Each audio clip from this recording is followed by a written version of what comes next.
Bonjour Ilana, bonjour à toutes et à tous. Nous sommes aujourd'hui le 18 Elul. On l'appelle en général Chai Elul, la vie dans des mois d'Elul.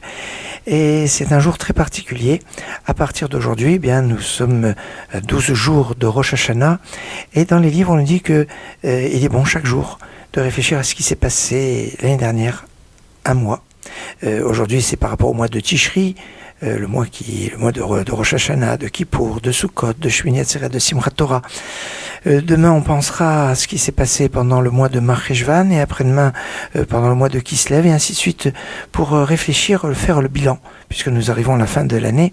Et c'est intéressant ce lien avec les mois de l'année avant Rosh Hashanah.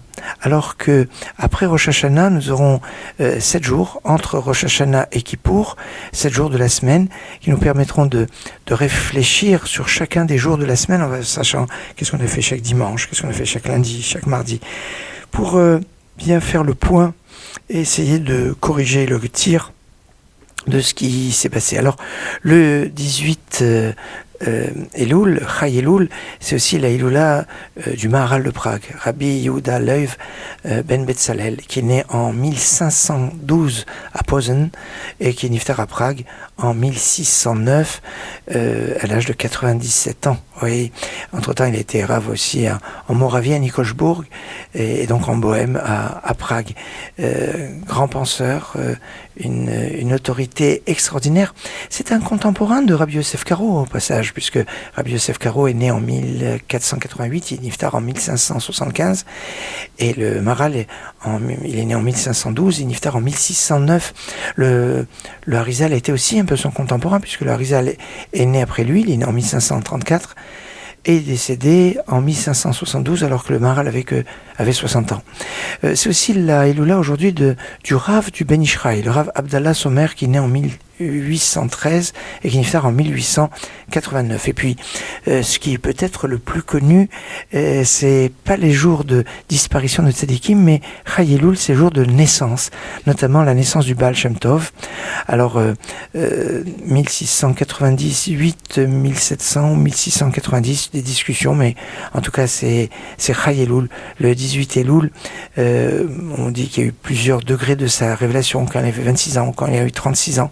C'est le Baal Shem Tov Akadosh, comme on l'appelle, qui est décédé, qui est niftar en 1760. Et puis c'est aussi le jour anniversaire de la naissance de l'Admour HaZaken, Rabbi Shneur Zalman de Liadi, le Baal HaTanya, le premier rabbi de Lubavitch, qui est né en 1745. Certaines versions le font naître en 1749, en tout cas c'est aujourd'hui. Et niftar en 1812.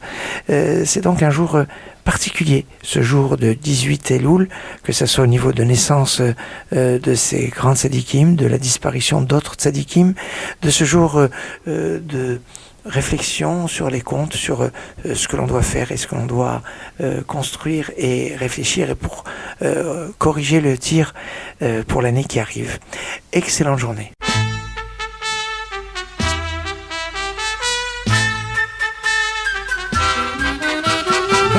הצדיקים ישמחו וישרים יעזו החסידים ברינה יגלו החסידים ברינה יגלו החסידים ברינה יגלו החסידים ברינה יגלו ובכן צדיקים ישמחו וישרים יעזו החסידים ברינה יגלו החסידים ברינה יגלו החסידים ברינה יגלו החסידים ברינה יגלו וכן צדיקים ישמחו וישרים יעזו החסידים ברינה יגלו החסידים ברינה יגלו החסידים ברינה יגלו החסידים ברינה